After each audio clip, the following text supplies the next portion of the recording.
Salam sejahtera Malaysia, denyut nadi suara rakyat bergema di channel ini. Jangan lupa tekan butang subscribe, like dan share. Malaysia kita punya, cintai Malaysiaku, kita jaga kita.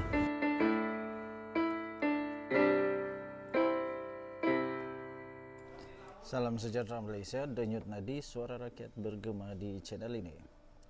Ada satu yang amat mengejutkan sekarang ini menjadi viral di seluruh Malaysia, di mana disebutkan bahawa kerajaan negeri Kelantan tiba-tiba mendedahkan kononnya tidak menerima bantuan banjir sebanyak 50 juta ringgit Malaysia yang telah diumumkan oleh Perdana Menteri Malaysia Datuk Seri Anwar Ibrahim sebelum ini. Di dalam tvpertiwi.com didedahkan bahawa bantuan banjir ringgit Malaysia 50 juta itu tidak disalurkan kepada kerajaan negeri. Apa sebenarnya yang terjadi? Adakah ada penyelewengan, penipuan, atau apa yang tidak sampaikah, atau apa yang terjadi sebenarnya? Menteri Besar Datuk Ahmad Yaakob berkata, sebaliknya bantuan banjir itu telah disalurkan oleh kerajaan pusat kepada Jabatan Pembangunan Persekutuan JPP Kelantan. Oh, patutlah. Okey. Jadi pada pendapat saya, apa yang dilakukan oleh Datuk Seri Anwar Ibrahim adalah satu perkara untuk mengelakkan ketirisan, untuk mengelakkan apa yang risiko-risiko penyalahgunaan kuasa dan sebagainya. Ini dilakukan supaya adanya pembenterasan salah guna kuasa, ketirisan, pembenterasan tidak sampai kepada mereka yang sepatutnya dibantu. Tuan-tuan dan puan-puan yang dihormati sekalian, kerana entry di dalam Twitter ini yang telah saya dapat daripada TV per TV, maka dengan itu telah menimbulkan banyak sekali komen-komen daripada netizen. Sekiranya anda setuju dengan pendapat saya, iaitu pada pendapat saya apa yang dilaksanakan oleh Perdana Menteri ini satu perkara yang baik, kamu boleh komen saya setuju. Kamu boleh komen saya setuju. Eloklah tu kata kucing manja, eloklah itu. So senang sikit kerajaan nak audit. Kalau tak, risau ada orang order kereta Mercedes pula katanya. Siapa rasa panas, siapa rasa pedas kali ini. Kemudian Syakirin Uzir kata alhamdulillah. Dan seterusnya daripada Hamid pula berkata, bagi terus kepada rakyat lagi baik. Saya setuju untuk ini, tetapi bukan mudah untuk terus dilaksanakan kerana ia melibatkan wang yang banyak. 50 juta itu bukan sedikit, mesti ada proses dia. Okey, segala sesuatu itu ada proses dia. Jadi pada pendapat saya, baguslah tidak diberikan kepada kerajaan negeri, tapi diberikan kepada Jabatan Pembangunan Persekutuan, supaya nanti senang untuk diatur. Senang diatur kepada mangsa, senang diaudit sebenarnya, senang dipantau oleh Anwar Ibrahim kerana melibatkan Badan Persekutuan. Dan kita harus ingat juga, negeri Kelantan bukan ditadbir oleh kerajaan perpaduan daripada PKR atau DAP atau Barisan Nasional atau UMNO, tetapi ditadbir oleh pembangkang Malaysia. Jadi memanglah itulah yang terjadi. Jadi bagus diberikan kepada jabatan ini. Azri kata, sama je macam zaman BN. Macam manalah nak ambil hati pengundi Kelantan. Negeri bawah pembangkang dia nak tirikan, berpolitik dendam. Ini bukan dendam. Yang Anwar buat ini adalah cara yang betul. Ini cara yang betul. Nanti kamu akan tahu apa yang dikatakan betul itu. Daripada Pelita Rakyat kata, sekurang-kurangnya ada peruntukan untuk dihagikan kepada rakyat Kelantan. Terus dari kerajaan pusat dan bukannya dari kerajaan negeri. Nanti mereka klaim bantuan dari PAS pula. Itulah maksud saya. Mesti begitu. Nanti mereka klaim hak tu bantuan daripada PAS pula, sedangkan itu daripada persekutuan. Jadi ini satu yang perlu dilakukan oleh Anwar supaya rakyat Kelantan tahu bahawa Anwar Ibrahim membantu, bukan kerajaan PAS yang membantu. Okey. Denyut nadi suara rakyat bergema di channel ini. Kita jumpa lagi. Bye bye. Salam sejahtera Malaysia, denyut nadi suara rakyat bergema di channel ini. Anwar mendedahkan banyak sangat kecurangan yang keterlaluan di dalam Minister of Finance atau di dalam Kementerian Keuangan. Muhyiddin Yassin kena jawab perkara ini. Tengku Zafrul pun kena jawab perkara ini juga tau. Walaupun Tengku Zafrul sekarang ini menjadi Menteri MITI di dalam kerajaan perpaduan ini. Sebelum itu saya ingin ucapkan bilion terima kasih. I love you all kerana telah tekan butang subscribe, like, share dan komen di dalam video-video di dalam channel saya. Sekiranya anda bersetuju dengan pendedahan terbaru ini, anda kagum dengan Anwar Ibrahim, anda boleh komen saya kagum. Okey, saya dahuluilah. Saya amat kagum. Kenapa saya amat kagum? Anwar Ibrahim tak takut dengan sesiapa pun dan dia tak peduli sama ada orang Menteri Keuangan dulu itu dalam kerajaan atau tidak, dia tetap beritahu perkara yang betul. Ini barulah Perdana Menteri. Saya kagum. #saya kagum. Memang betul-betul saya kagum. Anwar mendedahkan ada banyak kecurangan yang keterlaluan di dalam Kementerian Keuangan.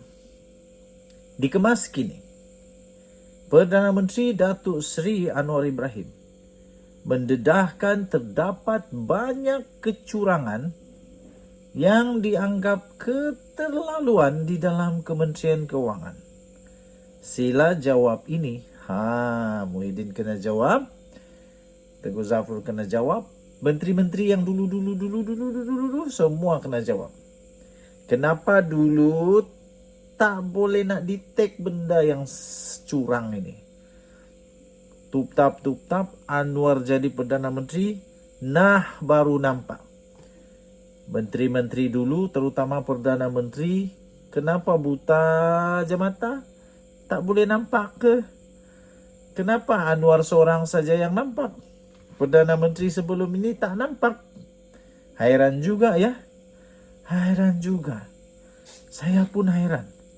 Adakah Anwar Ibrahim terlalu tinggi sekolahnya sehingga dia seorang saja yang faham tengok nombor di dalam rekod? Kenapa Perdana Menteri sebelum ini tak pandai ke tengok rekod?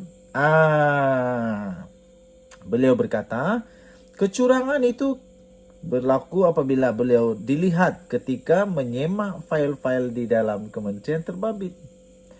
Ini ada di dalam fail.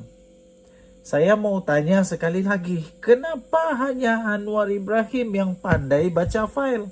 Itulah saya kagum. Kalau kamu kagum, kamu seperti saya kagum, kamu boleh tulis saya kagum. Saya betul-betul kagum. Di mana sudah menteri-menteri, mana sudah yang terpelajar, mana sudah yang hebat-hebat itu, mana sudah yang memang terror dalam agama kah, terror dalam ekonomi kah, terror dalam pendidikan kah, dalam sukan kah, apa semualah yang terror-terror itu mana sudah. Kenapa Anwar Ibrahim saja yang boleh faham tentang fail-fail itu?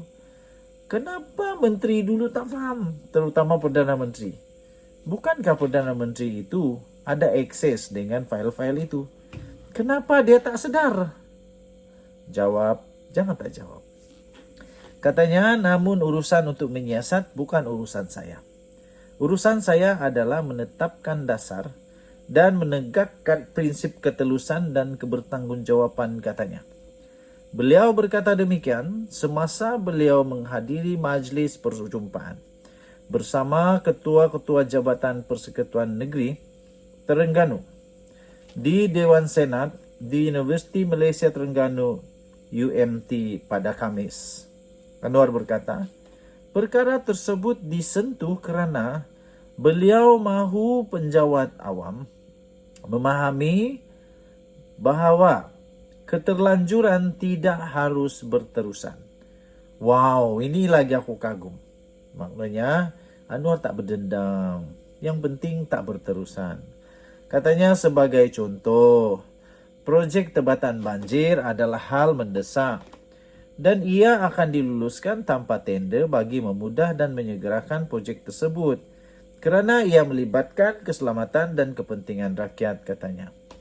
Selain itu, beliau menjelaskan budaya kesederhanaan yang dilakukannya bermula dari peringkat atasan kerana adalah tidak adil untuknya menyergah pejabat daerah atau negeri terlebih dahulu. Wow, ini satu amaran keras daripada Perdana Menteri. Ini satu amaran keras. Ini saya suka betul. Sebab berurusan di peringkat bawahan ini pun susah juga. Saya pun kadang-kadang nampak, tak tahulah kamu. Saya pernah nampak juga. Ada orang tengah kerja, masa kerja masih di kantin. Buat apa pun tak tahu. Pergi berurusan di pejabat, nak buat itu buat ini. Orangnya tak ada, keraninya tak ada, pegawainya belum sampai. Pergi mana pun tak tahu. Ini amaran dari Perdana Menteri tahu. Jangan sampai dia sergah pejabat kamu. Bagus kamu berubah, bertobat cepat-cepat. Katanya lagi, tetapi di peringkat persekutuan budaya itu kekal bobrok. Anwar juga mengingatkan semua pegawai kanan dan ketua jabatan kerajaan persekutuan bahawa beliau adalah Perdana Menteri untuk semua negeri. Oleh itu katanya, layanan kepada setiap negeri adalah setara dan sama. Katanya, insyaAllah saya akan ketemu kerajaan Terengganu setelah suhu politik dileraikan. Saya turut memberitahu perkara tersebut kepada Tuanku Sultan Terengganu dalam sesi menghadap pagi tadi, katanya. Beliau juga menyeru penjawat awam agar menerapkan prinsip accountability, demokrasi dalam mendirikan kebijakan yang baik untuk rakyat. Kita sebagai pembuat dan pelaksana dasar tidak harus bersikap bersikap leka dan mesti berbuat sedaya upaya untuk memungkinkan perubahan, katanya. Anwar amat berharap agar semua dapat menghormati pilihan yang telah dibuat oleh rakyat pada pilihan raya umum PRU ke-15 dan hentikan sentimen politik yang keterlaluan serta berosakan. Sekali lagi, saya terkagum dengan Anwar Ibrahim. Beliau seorang sajalah yang pintar rasanya. Iyalah, kalau kita tahu tadi, baca tadi kan, seolah-olah Anwar seorang saja yang pintar. Yang lain-lain tak tahu. Kenapa? Dia seorang saja tahu yang ada kecurangan yang keterlaluan. Menteri yang dulu tak tahu. Kenapa dia tak tahu? Perdana Menteri yang dulu tak tahu. Saya pun tak pasti. Nanti kita tanya dia orang lah. Dan Nadi Suara Rakyat bergema di channel ini. Bye-bye.